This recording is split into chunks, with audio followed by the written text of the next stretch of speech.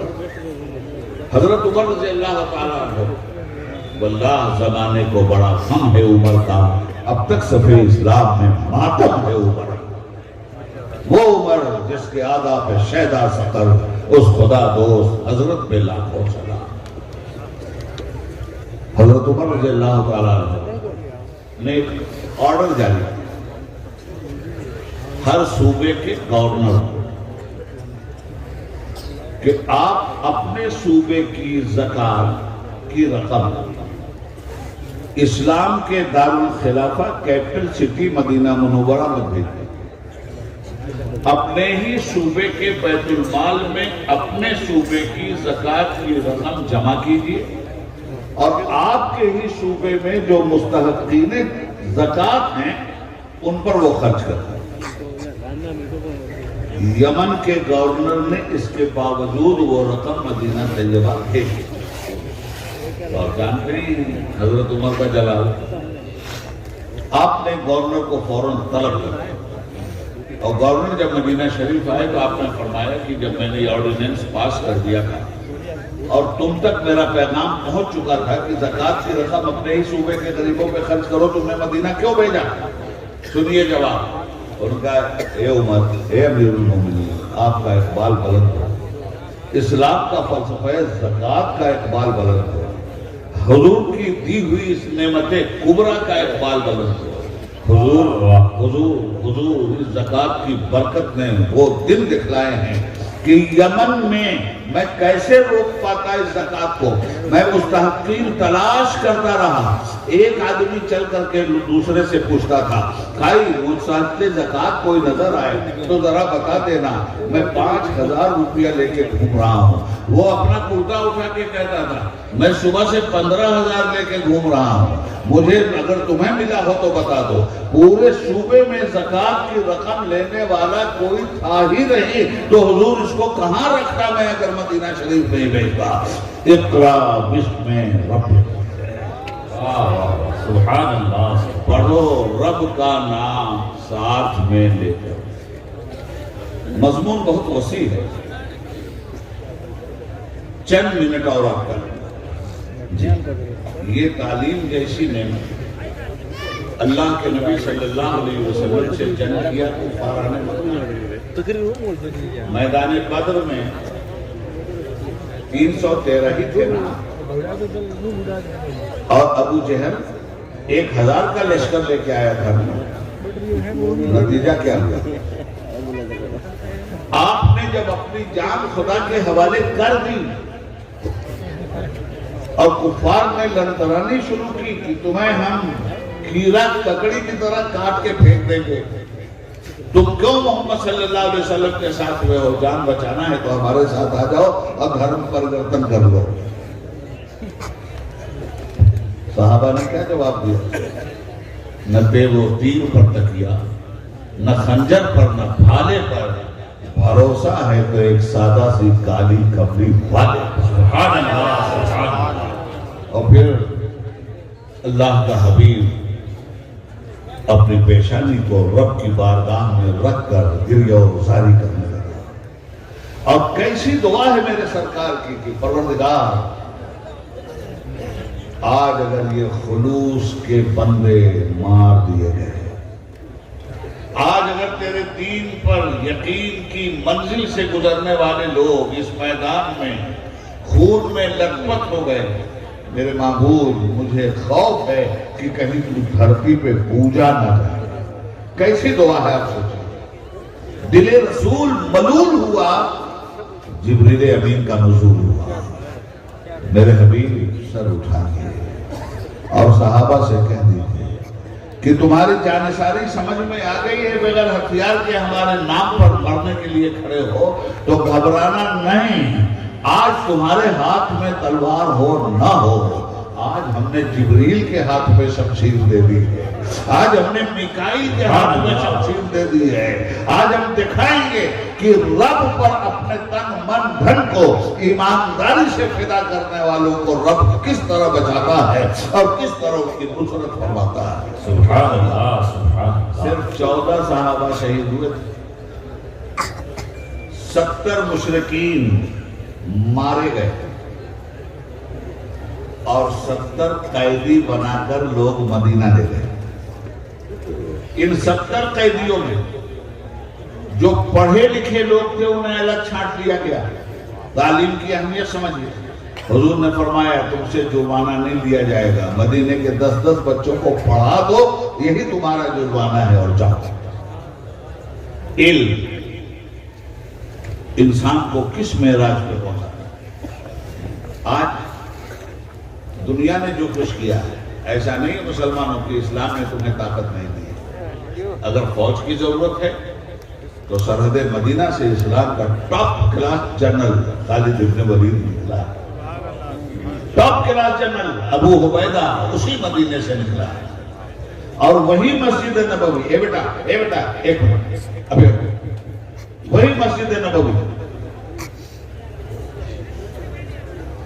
وہ صرف مسجد نہیں تھی, وہ مدرسہ بھی تھی, وہ خانقاہ بھی. مجاہدین وہیں سے نکل رہے ہیں, فارن منسٹر وہیں سے نکل رہے ہیں, نبی پاک کے خطوط دیگر حکمرانوں کے پاس وہیں سے جا رہے ہیں. اصحاب صفہ فقر و فاقہ اور درویشی کی تعلیم وہیں سے پا کر خانقاہی مذاہب دنیا کو دے رہے ہیں. سبحان اللہ. آج ہماری مسجدوں کا کیا حال ہے؟ ایک منٹ دوں گا. کروڑوں روپے کی مسجد بنائی آپ نے, مسجد کا مصرف کیا ہے؟ کتنی دیر مسجد کا استعمال ہو رہا ہے؟ زیادہ زیادہ 24 گھنٹے میں 3 گھنٹہ, باقی تالا بند. کیوں بھائی؟ اس مسجد کا استعمال 24 گھنٹہ ہونا چاہیے. اسی مسجد میں مکتب اور اس مدرسے میں دارالعلوم, مکتب کی تعلیم, ناظرہ کی تعلیم, تعلیم بالغہ, یہ سب مسجد میں ہونا چاہیے. وہ تعلیم جس نے قیصر و کسریٰ کے ایوان ہلا دیے تھے, وہ تعلیم جو تعلیم حاصل کرنے کے بعد کہنے والے کہہ رہے تھے تو ہی کہہ دے کہ اکھاڑا درے خیبر کس نے, شہر باطل کا تھا جو اس کو کیا سر کس نے, اور مخلوق کے خدا بندی کے پیکر کس نے, ارے کاٹ کر رکھ دیے کفار کے لشکر کس نے. دست و دست ہے, دریا بھی نہ چھوڑے ہم نے, بحر ظلمات میں دوڑا دیے گھوڑے ہم نے. یہ اقرا بسم ربک کا ہے. سبحان اللہ سبحان اللہ. وہ تعلیم الحمدللہ آپ کے ہاں دی جا رہی ہے. علم حاصل کرو, ماں کی گود سے لے کر قبر کی آغوش تک. بڑی مشہور حدیث بیان کی جاتی ہے کہ سرکار نے فرمایا کہ علم حاصل کرو چاہے اس کے لیے چائنا تک تمہیں جانا ہوگا. یہ بیان ہوتا ہے کہ نہیں ہوتا؟ اور باقاعدہ بیان ہوتا ہے. اطلب العلم ولو بالسین. اب حدیث کی صحت پر کلام ہے نہیں ہے یہ تو پی ایچ ڈی کرنے والے جانتے. ہم تو آج تک یہ سن رہے ہیں اطلب العلم ولو بالسین. علم حاصل کرو چاہے چائنا تک جاؤ. کیوں بھائی؟ حضور نے یہ کیوں نہیں فرمایا اطلب العلم ولو بالہند؟ علم حاصل کرو چاہے ہندوستان جانا پڑے. ہندوستان میں ہے. اطلب العلم ولو بالقسط الدنیا. کسی ملک کا نام نہیں لیا گیا, چین کا نام لیا گیا. اس کا مطلب یہ کہ اس زمانے میں بھی حکمت چین کا اپنا ایک مقام تھا. اور سرکار دو عالم صلی اللہ علیہ وسلم نے فرمایا حکمت مومن کی متاع گم شدہ ہے, جہاں سے ملے وہ مومن کی چیز ہے اسے اٹھا لینا ہے. تو صاحب چائنا کی بات کروں, اب میں پوکھرن کے بہت قریب ہوں. مجھے یاد آئی میں پارلیمنٹ میں تھا. بابر بھائی ذرا سا غور کر. وہاں پتہ چلا کہ ہمارے ملک نے پوکھرن میں ایٹمی دھماکہ کر دیا. اسی دن اتفاق سے چھوٹا موٹا فساد ہو گیا تھا مراد آباد میں. ہم لوگ پارلیمنٹ سے نکلے صبح جائزہ لینے کے لیے. راستے میں غازی آباد میں گرفتار کر دیا اور گرفتار کر کے ہم لوگ وہ غازی آباد کے گیسٹ ہاؤس میں رکھا گیا. ہم نے ایس پی سے کہا کہ اڈوانی جی کو فون لگاؤ. وہ منسٹر تھے, لگائے. ہم نے کہا صاحب یہ کیا معاملہ ہے؟ ہم لوگ جا رہے ہیں, وہ فساد ہو گیا ہے اور آپ ہمیں گرفتار کروا رہے ہیں. وہ زور سے ہنسے. ارے بولے عبید اللہ بھائی جانا ہی تھا تو ہمیں بتا کے گئے ہوتے, کون گرفتار کرتا؟ دیجیے ایس پی کو, آپ جلدی سے آئے. اچھا صاحب گرفتاری ختم ہو گئی, دلی بھر. اڈوانی جی نے کہا کہ آپ پارلیمنٹ میں جائیے, آپ ہوم منسٹری آ گئے, مجھے ضروری بات کرنی ہے. ہم اپنا ڈیلیگیشن لے کے ہوم منسٹری چلے گئے. اس کے بعد وہ کھڑے ہو کر کے انہوں نے ہم سے ہاتھ ملایا, کہنے لگے عبید بھائی آپ کو مبارک ہو, آپ کا دیش آج ایٹمی پاور میں.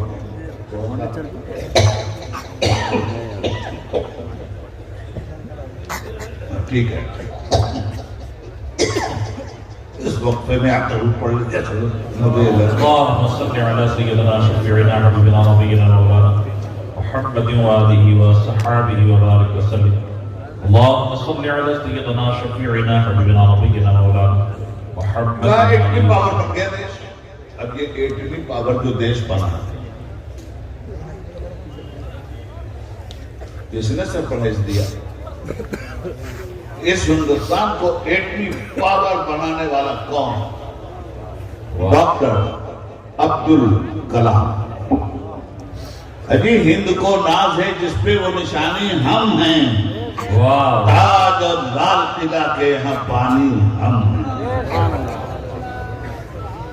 ایٹمی پاور ہندوستان کو بنانے والے انسان کے سر پہ جو کامیابی کا سہرا جاتا ہے اس کا نام ہے doctor Abdul Kalam, ex president of India, missile man. کھرچ دو گے تاریخ سے ہماری یہ صلاحیت. تو اس میزائل مین کے پیچھے کون تھا؟ یہی علم تھا. اور یہ میزائل مین آپ کو جان کر تعجب ہوگا کہ یہ اپنے ڈھنگ سے سورہ فاتحہ کی تفسیر بھی لوگوں کو سناتا تھا. چلیے صاحب خوشی کی بات ہے, ہمارا دیش ہے پاور بن گیا. اچھا میرے لیے اور زیادہ خوشی کی بات ہے 400 سال سے میرا خاندان دیش کی سرحد کی نگہبانی کر رہا. ہم لوگ آرمی مین ہیں. سن لیجیے بات صاحب, زیادہ دن نہیں گزرے, اسی پوکھرن میں پڑے 17 دن کے بعد پاکستان نے بھی دھماکہ کر دیا. وہ بھی ایٹمی پاور بن گیا. ہمارا ہاؤس ختم ہوا, ان کا بھی ہاؤس ختم ہوا. سب لوگ نکلے, کوئی کہیں جا رہا ہے, کوئی کہیں جا رہا ہے. حکومت دیتی ہے موقع کہاں کہاں جانا ہے. ہم لوگوں نے سوچا کہ اب ہم کہاں جائیں گے, چلو عمرہ کرتے. سعودی عرب پہنچ گئے. تو ہماری ایمبیسی میں ہم لوگ اپنا جشن منا رہے تھے اور اپنی پیٹ ٹھوک رہے تھے. آئی ایم ایٹمی پاور. ادھر پاکستانی اپنی ایمبیسی میں اپنی پیٹ ٹھوک رہے تھے. یہ ہم بھی ایٹمی پاور. اسی بیچ میں اب یہ ہے سننے کی بات. یہاں ایک میگزین نکلتا تھا, آج بھی نکلتا ہی ہوگا, انڈیا ٹوڈے. انڈیا ٹوڈے میں مسٹر جارج فرنانڈیز کا ایک بیان تھا. جارج فرنانڈیز ہندوستان کے ڈیفنس منسٹر تھے اور جارج تھے تو سوشلسٹ آدمی. مگر اس زمانے میں جارج کی بیٹری چارج ہو رہی تھی فرقہ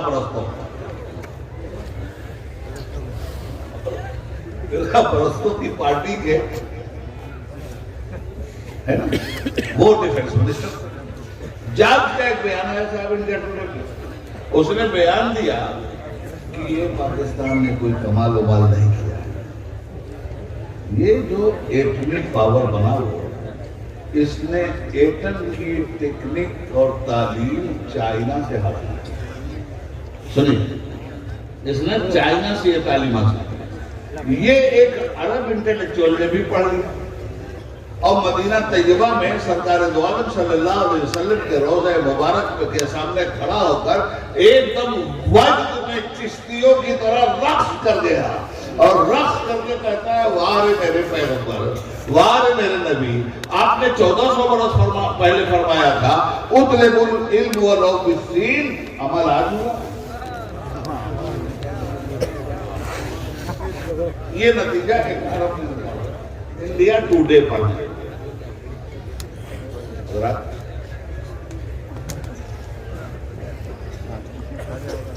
ساری کائنات کو آپ سر کر سکتے ہیں، شرط یہ ہے کہ قرآن کریم کو اس طرح پڑھیے جس طرح سے قرآن پڑھنے کا ہے۔ آج جتنی بھی سائنسی ترقیاں ہیں یہ سب دوسروں کا کنٹریبیوشن ہے، یہ موبائل لے کے گھوم رہے ہیں آپ جیسے مسلمان نے بنایا گالی دیتے رہیے آپ، اب تو اپنے ہنرمندوں کو بھی اپنے ہنرمند گالی دیتے ہیں بھائی، اور سب سے بڑی گالی ہے کافر بنایا جائے، تھوک بھاؤ میں کافر بنایا جائے۔ خیر اللہ ان کا بھی بھلا کرے، یہ تو وہاں طے ہوگا کہ کون ایماندار تھا کون بے ایمان تھا۔ بہرحال اب میں آپ سے یہ عرض کر رہا ہوں کہ آج یہ لاؤڈ اسپیکر جس پہ میں بول رہا ہوں اسے مسلمان کا کیا کنٹریبیوشن ہے، یہ بھی دوسروں نے بنایا ہے اور آپ فائدہ اٹھا رہے ہیں، تو آپ کو گالی دینے کا انہیں حق کیا ہے؟ یہ گھڑی بنایا انہوں نے، لگاؤ آپ اور انہیں کی برائی کرو۔ یہ ہوائی جہاز، جتنی چیزیں آج کے دور میں آپ کو دکھائی دے رہی ہیں اس میں مسلمان کا کیا کنٹریبیوشن ہے؟ نتھنگ، 0/سناٹا، اور فائدہ ہر چیز سے آپ اٹھا رہے ہیں۔ یہ سب محرومی صرف قرآن کریم پر عمل نہ کرنے اور قرآن کریم کو نہ سمجھنے کی وجہ سے ہے۔ قرآن ہے وہ وَلَا رَطَبٍ وَلَا يَابِسٍ إِلَّا فِي كِتَابٍ مُبِينٍ، کوئی خوشگوار ایسا نہیں ہے جو قرآن میں موجود نہیں۔ اقرأ بِاسْمِ رَبِّكَ کی شرط کے ساتھ پڑھ دو لو، انسان رہتا کہاں ہے، یا خشکی پہ یا تری پر۔ قرآن کہتا ہے وَلَا رَطَبٍ وَلَا يَابِسٍ إِلَّا فِي كِتَابٍ مُبِينٍ، کوئی خوشگوار ایسا نہیں جو اس کتاب مبین میں موجود نہ ہو۔ آپ نے تلاش کیوں نہیں کیا؟ تلاش کیا دوسروں نے، ترقی کر گئے دوسرے۔ آپ تو چلاتے رہے سائنس، سائنس لامذہبی چیز ہے، سائنس اسلام دشمن چیز ہے، کس نے کہہ دیا بھائی؟ اگر میں قرآن کریم کی کم سے کم 1000 آیتیں آپ کو ایسی دکھلاتا ہوں جو صرف سائنس سے بحث کرتی ہے، تب کم سے کم میرے جیسے قرآن کریم کے چھوٹے سے طالب علم کی نگاہ میں یہ بات ہے کہ کم سے کم 1000 آیتیں قرآن کریم میں ایسی ہیں جو سیدھے سیدھے سائنس سے بات کرتی ہیں۔ ان فی خلق السماوات والارض واختلاف اللیل والنہار لآیات لأولی الالباب، بے شک زمین اور آسمان کی تخلیق میں، دن اور رات کے الٹنے پلٹنے میں ہماری نشانیاں ہیں۔ اہل علم، تو اہل علم نے وہ نشانیاں کیوں نہیں تلاش کی؟ جب زمین کی بات قدرت کر رہی تھی تو زمین کے خزانوں کی دریافت کرنا قرآن کی روشنی میں مسلمان کا کام تھا۔ یہ نعمت تو آپ کے پاس تھی۔ جب رات کی بات کر رہا ہے، ستاروں کی بات کر رہا ہے، سمندر کی بات کر رہا ہے، جہاز کی بات کر رہا ہے، پہاڑ کی بات کر رہا ہے، منرلز کی بات کر رہا ہے، کون سی بات نہیں کرتا قرآن؟ پہاڑوں کی بات کرتا ہے، منرلز کی بات ہے،